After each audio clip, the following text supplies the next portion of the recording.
G'day, wonderful listeners. This is episode 50 of Trev's Talk, and I'm your host, Trev. Last week, I left off talking about the Medjugorje Centre recognising the great work being done by some humanitarian organisations in advocating for the indigenous peoples of many countries being displaced from their land. I was very pleased when I put a motion to the Medjugorje Centre's board that the charity should help such groups or organisations, even with some financial help, if we've got some funds available, and the board members unanimously agreed. So, Our Lady's Charity will be standing up for more Indigenous people from now on than just the First Nation people of Australia. Several years ago, I saw an ad on the computer for a microphone, like the one I used, being advertised at a good price. In the past, I have often thought it would be a good idea to do interviews with interesting people on my podcasts. To do that, I need a second mic. So I jumped at the opportunity to get a mic while on special, and it has since been delivered and put aside until I am ready to do an interview. I later wondered how I can do interviews without the noise from aircraft flying overhead, which they do frequently. At the moment, I get up early before the aircraft fly overhead to do my recording, but I don't expect people I interview to get up so early. They would not be interested enough to do that. Thinking about all this aircraft noise made me recall that some days there is no noise from planes at all for hour after hour because they use a different runway according to the prevailing wind, or when one runway is under maintenance and they have to use a second runway which directs the planes in other directions to where I live, so that I don't get any noise from planes overhead. I don't know how to predict when planes will use the runway that directs them in other directions away from my house. In the course of thinking about the noise problem for interviewing people on my podcast, I remembered a man called Colin, who used to be a safety officer at Perth Airport. He used to live quite near my house and experienced the plane noise in a similar fashion to what I do. He used to be so interested in aircraft that when they flew overhead, he used to rush out of his house and see what sort of plane was it that flew overhead. Aircraft were his work, and they were his hobby as well.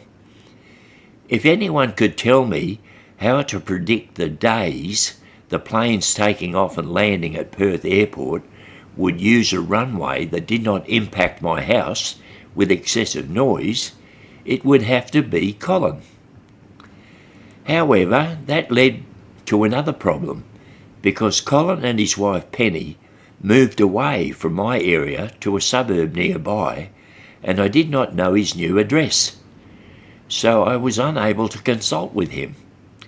Then, believe it or not, in the last couple of days, I was working on my computer and a Facebook notification came up that Penny had put a comment on a post.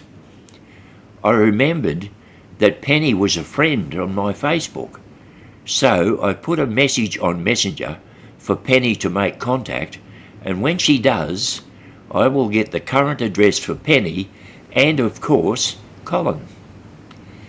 It has been several years since Colin and Penny moved to their new address, and I don't know whether Colin is still very interested in aircraft movements, and I don't know whether Penny will get my message, but you must agree with me that it is a huge coincidence or spiritual world assistance that Penny's name should appear in a notification on my computer just when I need to find out Colin's new address.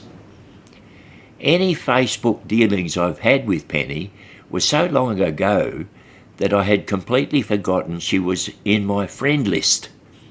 I have not seen any posts from her for years either. Anyway, the hope is that Penny will get my message and make contact so I get to discuss my aircraft noise problem with Colin, who may be able to advise me on predicting the days planes will not fly overhead, and I could then be able to record interviews on my podcast. So it's a wait and see on that one. Now here is tragic news. A massacre has taken place at Bondi Beach in Sydney. A lot of Jews were killed or injured, and Australia has lost its innocence.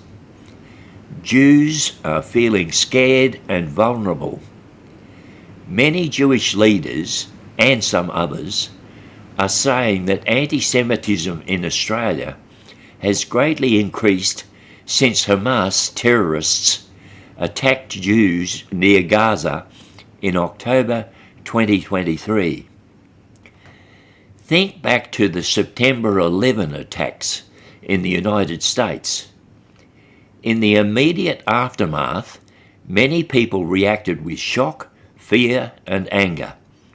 And in those first days, some of that anger was misdirected at Muslim communities in general, because people didn't yet understand who was responsible or why it happened.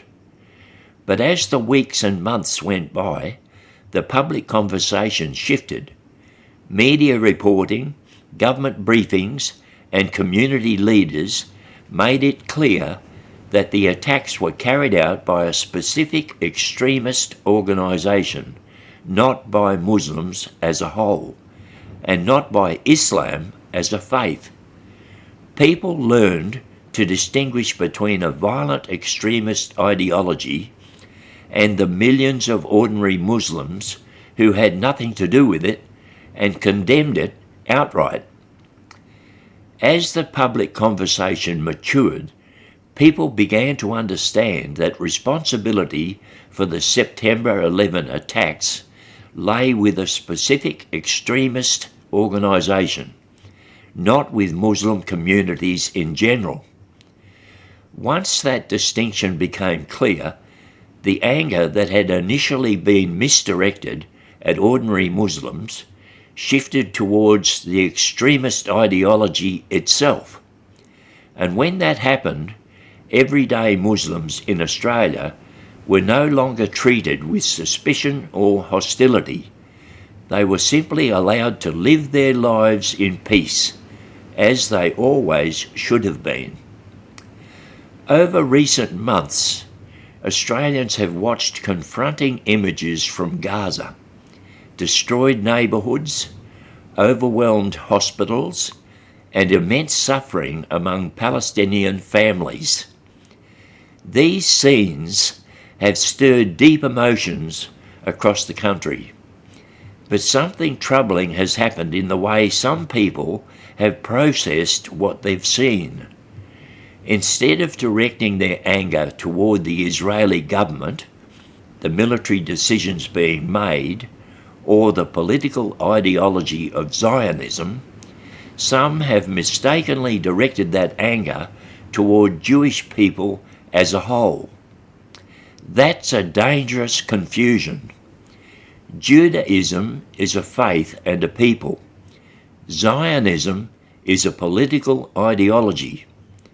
They are not the same thing. And within Jewish communities, just like within Christian, Muslim or secular communities, there is a wide diversity of political views.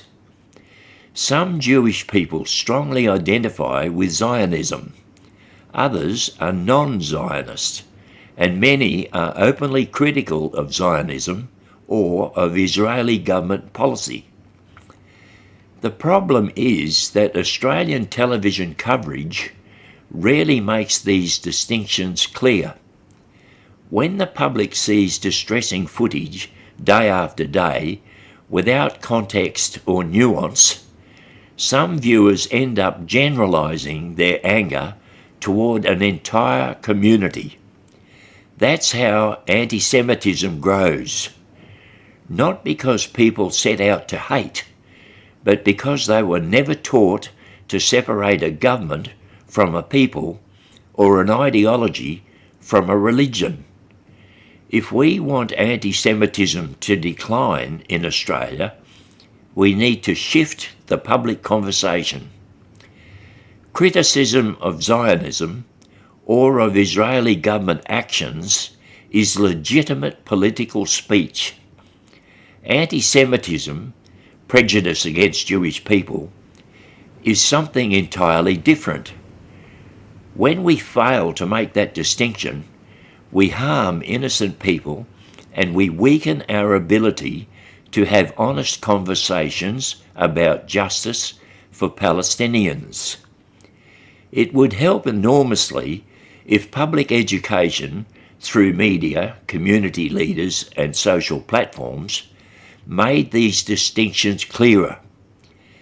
Just as Australians learn to distinguish between Islam and extremist ideology, we need to learn to distinguish between Judaism and Zionism. When people understand that Jewish identity is not the same as Israeli policy and that political ideologies exist within every community, the emotional pressure that fuels anti-Semitism begins to dissolve. We can criticise governments, militaries and ideologies. We can advocate for Palestinian rights. We can debate Zionism, but we must never allow anger at a political ideology to spill over into prejudice against Jewish people. That shift from blaming a people to analysing an ideology is essential for justice, for clarity, and for social cohesion in Australia. Well, wonderful listeners, next week I will let you know about progress on the Moodage Scholarship Fund project. I do have a bit to report about that, but in the meantime, don't forget to subscribe if not already done so, and don't forget likes and comments are truly appreciated. Have a say. Voice your thoughts on anything I mention in these podcasts. I look forward to your company again next week. This is Trev, tuning out